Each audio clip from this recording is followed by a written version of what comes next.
Hello students, welcome back to my YouTube channel को subscribe ज़रूर कर लें। राइट हैंड में जो रेड सब्सक्राइब लिखा हुआ है बटन है उसको ज़रूर दबा लें।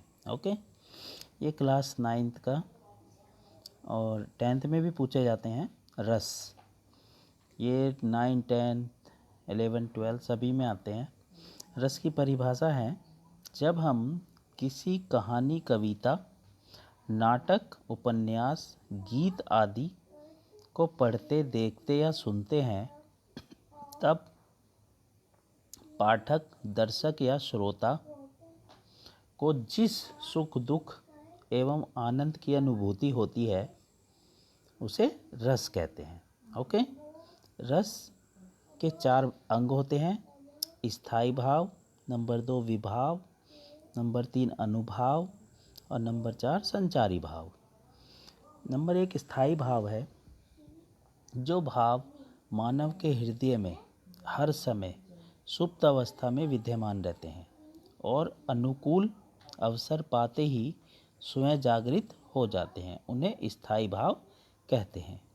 नंबर 1 इसमें है श्रृंगार रस। श्रृंगार रस का स्थायी भाव है रति, स्त्री पुरुष का प्रेम, वीर उत्साह, वीर का है उत्साह, दया, दान, वीरता आदि में प्रसन्नता का भाव।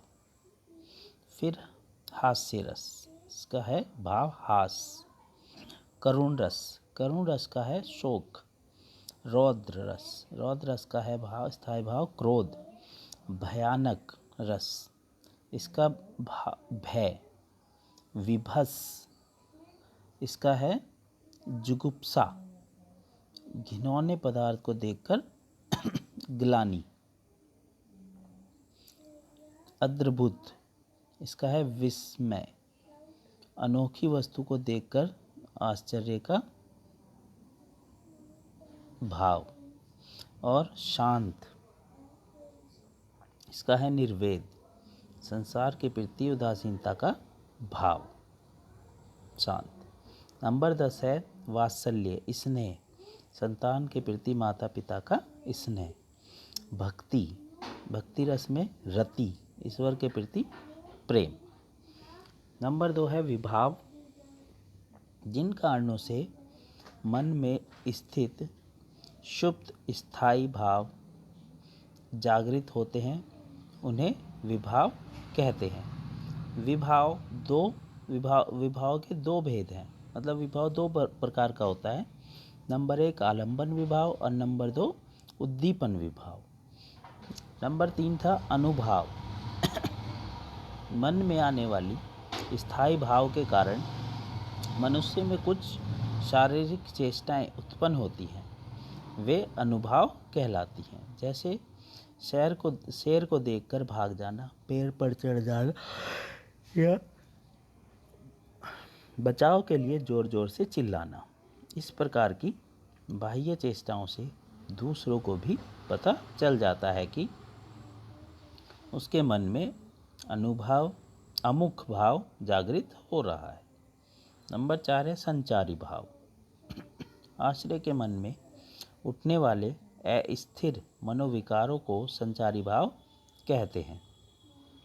भरत मुनि के अनुसार ये पानी में उठने वाले बुलबुलों की भांति बनते मिटते रहते हैं। आचार्यों ने संचारी भावों की संख्या 33 मानी है। और बीच में ये बता दूं, जो कक्षा 9 में पाठ्यक्रम में केवल 2 रस ही हैं, श्रृंगार रस और वीर रस, जो कक्षा 9 के कोर्स में है। तो श्रृंगार रस है, इसकी परिभाषा है नायक नायिका के पारस्परिक संबंध अथवा वियोग से जो रति प्रेम का स्थायी भाव जागृत होता है उससे उत्पन्न आनंद को श्रृंगार रस कहते हैं। श्रृंगार रस के भेद हैं। श्रृंगार रस के 2 भेद होते हैं, एक संयोग श्रृंगार रस, एक वियोग श्रृंगार रस।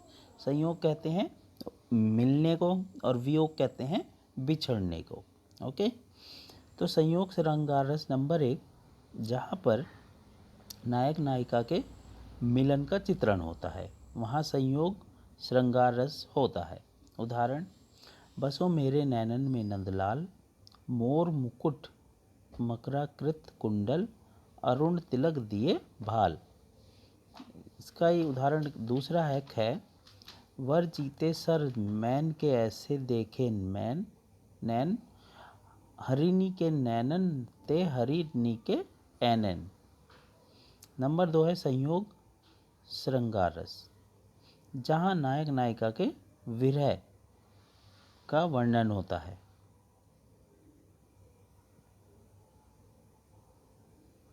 ये यहाँ पे गलती से लिखा गया है श्रृंगार, ये वियोग श्रृंगार रस है, ठीक है। इसको वियोग श्रृंगार रस कर लेंगे, जहाँ नायक नायिका के विरह का वर्णन होता है, वहाँ वियोग श्रृंगार रस होता है। ओके। इसका उदाहरण है उद्धव मोहि व्रज विशरण नाही, वृंदावन गोकुल वन उपवन सघन कुंज की। और दूसरा उदाहरण है इसका, अरे बता दो मुझे दया कर, कहाँ प्रवासी है मेरा, इसी बावले से मिलने को डाल रही हूँ मैं फेरा। ओके। दूसरा वीर रस है। इसकी परिभाषा है युद्ध अथवा किसी कठिन कार्य को करने के लिए हमारे हृदय में निहित स्थायी भाव उत्साह के जागृत होने के फलस्वरूप जो भाव उत्पन्न होते हैं उसे वीर रस कहते हैं। इसका उदाहरण है वीर तुम बड़े चलो, धीर तुम बड़े चलो, सामने पहाड़ हो सिंह की दहाड़ हो, तुम कभी रुको नहीं तुम कभी झुको नहीं। दूसरा इसका उदाहरण है चढ़ चेतक पर तलवार उठा करता था भूतल पानी को, राणा प्रताप सिर काट काट करता था सफल जवानी को। ओके। और आप लिखने के लिए स्क्रीनशॉट ले सकते हो, ठीक है। स्क्रीनशॉट लेके लिख सकते हो और ऐसे भी क्लियर है। ओके।